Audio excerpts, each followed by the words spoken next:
En pocas palabras, el podcast de Omar García. En Reino Unido, después de la anunciada renuncia del primer ministro Keir Starmer debido a pleitos internos e intensas presiones dentro de su propio partido político, el panorama institucional de Londres se encuentra en una fase de reordenamiento. El veterano político Andy Burnham se perfila con una sólida ventaja para asumir el cargo en las próximas semanas, convirtiéndose en el séptimo primer ministro que lidera Downing Street en los últimos 10 años. En Washington, delegaciones oficiales de Israel y el Líbano comenzaron una ronda de negociaciones directas con el fin de acordar un alto el fuego duradero que ponga fin a las hostilidades en territorio libanés por parte de Israel. Sin embargo, el panorama es complejo. El presidente libanés Joseph Aoun aclaró que Irán no tiene legitimidad para negociar en representación de su país, mientras Israel insiste en mantener de forma indefinida a sus soldados desplegados en el terreno fronterizo. La red de inteligencia integrada por Estados Unidos, Reino Unido, Canadá, Australia y Nueva Zelanda emitieron un inusual comunicado conjunto advirtiendo sobre una supuesta amenaza a la seguridad mundial. De acuerdo con sus informes tácticos, las nuevas generaciones de modelos avanzados de inteligencia artificial están a solo meses de adquirir capacidades operativas autónomas que permitirían a actores hostiles lanzar ciberataques masivos y devastadores contra infraestructuras críticas y gobiernos de todo el mundo. En Italia, autoridades policiales abrieron una investigación tras el hallazgo de los cuerpos calcinados de 3 ciudadanos afganos y 1 pakistaní en cultivos de fresas de la localidad de Amendolara. El trágico suceso, calificado como la masacre de Amendolara, cobró notoriedad aún más sombría luego de que el único superviviente declaró que las víctimas sufrían condiciones de esclavitud y explotación extrema, trabajando jornadas completas sin recibir remuneración económica alguna.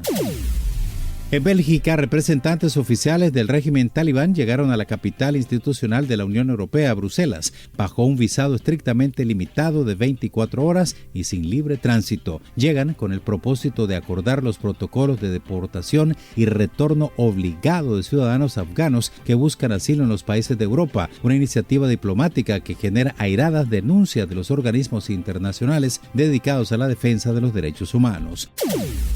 En Gaza, una comisión especial e independiente de investigación de las Naciones Unidas publicó un detallado informe que concluye que el ejército y los cuerpos de seguridad de Israel han atacado de manera deliberada a los niños en la Franja de Gaza, incurriendo en crímenes de lesa humanidad. Los investigadores de la ONU determinaron que el 30% del total de las víctimas mortales registradas en el enclave corresponden a menores de edad, 265 desde octubre, que se firmó el preacuerdo de un alto el fuego que nunca ocurrió. En Sudáfrica, ante presiones gubernamentales, miles de ciudadanos extranjeros comenzaron a salir de forma apresurada de distintas localidades tras el vencimiento de un ultimátum emitido por el gobierno contra la población migrante en situación irregular. Las fronteras registran una alta saturación y los grupos defensores de derechos de los refugiados advierten sobre el riesgo inminente de una crisis humanitaria regional provocada por los masivos retornos forzosos y el clima de hostilidad.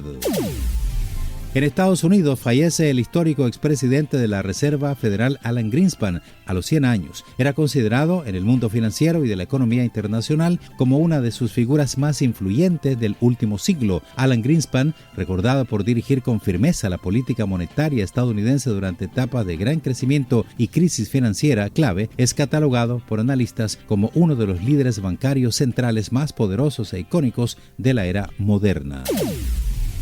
En Reino Unido, y 10 años después, una encuesta reciente de YouGov, una de las principales compañías de sondeos de opinión, encontró que un 56% de los consultados admite que fue un error separarse de la Unión Europea, alcanzando un 62% los que la tildan de fracaso. Reportan más migración, crisis económica y caos político. Los partidarios del Brexit no se imaginaban un país así al abandonar el bloque comunitario. Los críticos con la decisión quieren integrarse otra vez a la comunidad de naciones.